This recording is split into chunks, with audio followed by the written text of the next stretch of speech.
seem to attract the paranormal. It probably started 10 years ago when I moved into an old Victorian Edwardian house after the breakup of my relationship.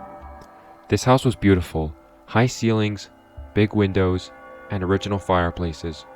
One in the living room, one in the main bedroom. I had a small garden and a brick storage shed at the bottom of the garden. This shed had the original countertop with the original sink and original fireplace. At night, I'd hear people walking around my spare room and bathroom, like pacing. I used to get the feeling of someone being in the room with me when I was in bed, but not like they were staring. Then, one night, I woke up at around 2 a.m. to see a small girl standing at the bottom of my bed, staring unblinkingly at me. My heart went into my throat as in my sleep-deprived state. I tried to remember if I locked the back door. I'm obsessed with checking and rechecking doors are locked before I go to bed, so after the initial few seconds of panic, I remembered I had done my door checks as normal. I rubbed my eyes and started to ask this little girl who she was and how she got in. I opened my eyes again and she's gone. I turned on my bedside light and stared around the room. I haven't heard her move.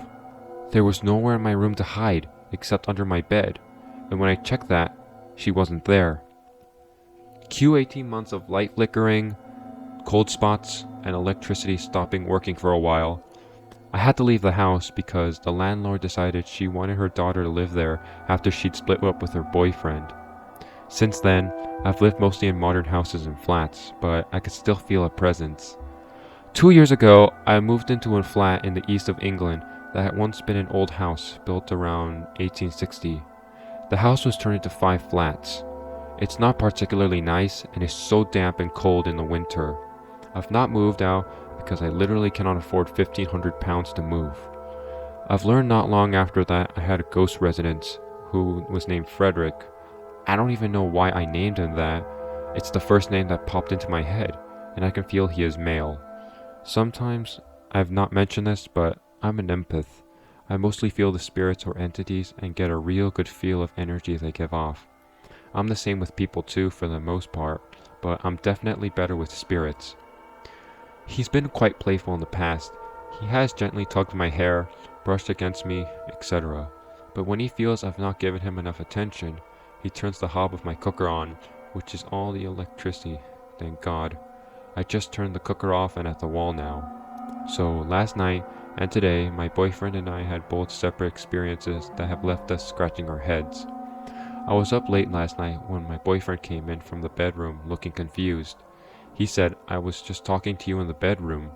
I said, "I've been in here the whole time. I haven't left the room." "No, I had my eyes closed.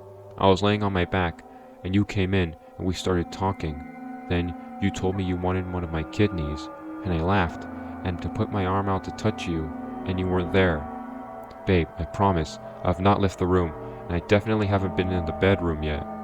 It took some convincing, but he even believed me and had a cigarette before going back to bed. Then today, I was emptying a bag of dog treats into a container when I saw one of my dogs come trotting in from the bedroom to the kitchen. My living room and kitchen are in the same room with a 4-foot wall separating the two. "Buddy hell, Dogo, you were dead to the world in the other room. Talk about selective hearing," I said to him without looking down at him. My boyfriend then asked who I was talking to. I told him Doggo. He said Doggo isn't here and is still in the bedroom. I saw a shape come in from the other room. It came right over from the door. Babe, seriously, he's not come through. He's still asleep on our bed. I didn't know what to say to that. It's not Frederick. It doesn't feel like him. This one doesn't feel evil. Well, not yet anyways, but it doesn't feel inviting or friendly. I do not want to even try and make contact with it. I feel like if I even acknowledge it, nothing good can come from it.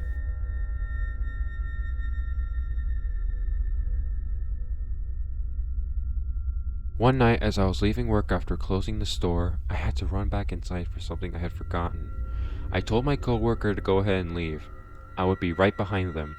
As I turned around to lock the door behind me, I heard another coworker call my name. I looked toward where I heard his voice, and I didn't see him, so I thought he was hiding around the corner of the building just to mess with me. We act like kids after work.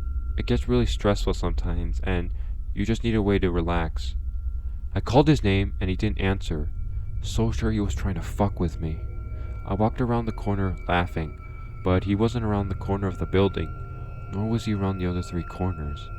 As I came back up to the side I started from, I realized he wouldn't have kept hiding past the first corner.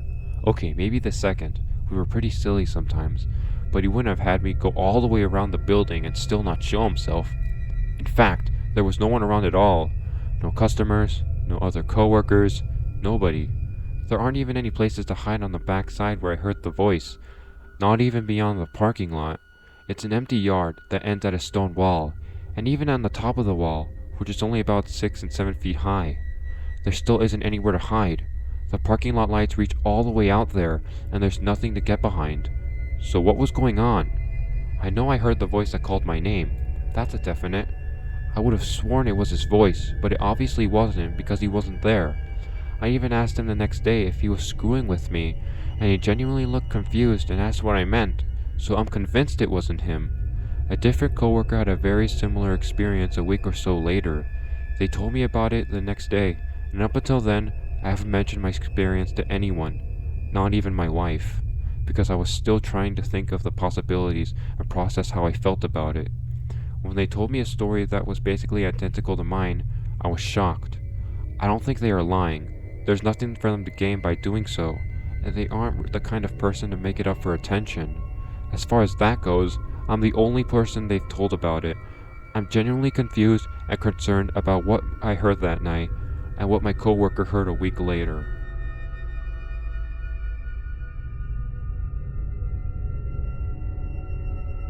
I have been working for an independent hotel for just over 4 years now. We're the #1 rated hotel in our city, and proud of it. I mostly work in housekeeping, but have done some time at the front desk as well. I love my job, and I've always said that my bosses are great. Now, being a housekeeper, I've seen some things. I've seen a room where someone stuck in their dog, kitten, and chicken. We don't allow pets. I once had a room that I was cleaning as a stayover that had tripods set up around the bed, professional camera equipment cases, an adult-sized pacifier, on-site, and extra-large-sized children's diapers. The 2 that have been in the room were in their early 20s. I even had a room once that we had to call the cops on for a raid because we found meth. They found a lot of drugs and guns in that room. But today is the day I ever felt scared being in a guest's room.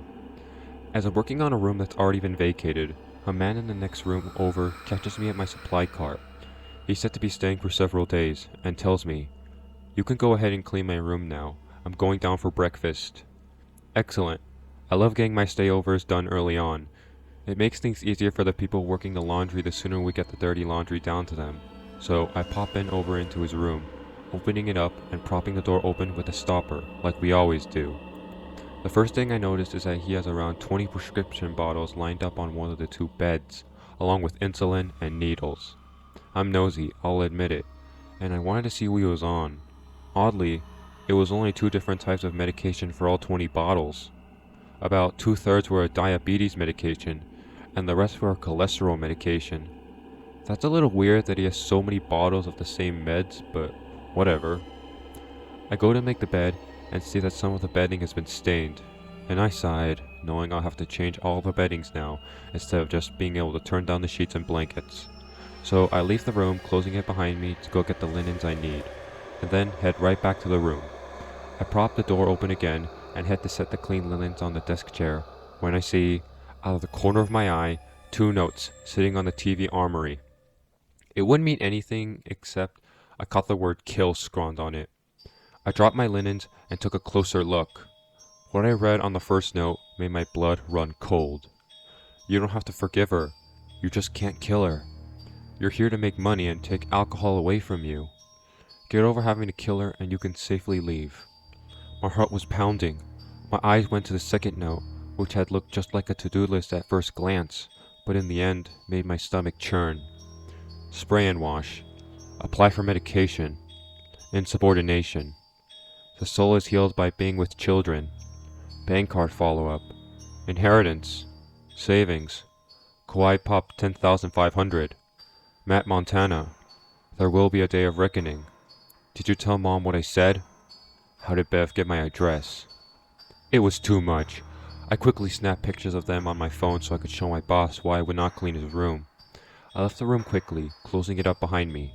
As the door closes, I turn and I see the man just 10 feet away from me, coming back to his room. My heart was in my throat, but I managed to make a smile and tell him, "I need more supplies. I'll be back to your room in a bit." I take off straight for the elevator, having noticed our maintenance man waiting for the slow transport. In a hushed tone, I tell him what I had found, and he sees I'm shaken. Not a normal sight for me. He rides down with me, and I go straight to my boss and tell her for the first time in all these years, I am not comfortable being in a guest's room. I show her the pictures, and all her face was still and pale.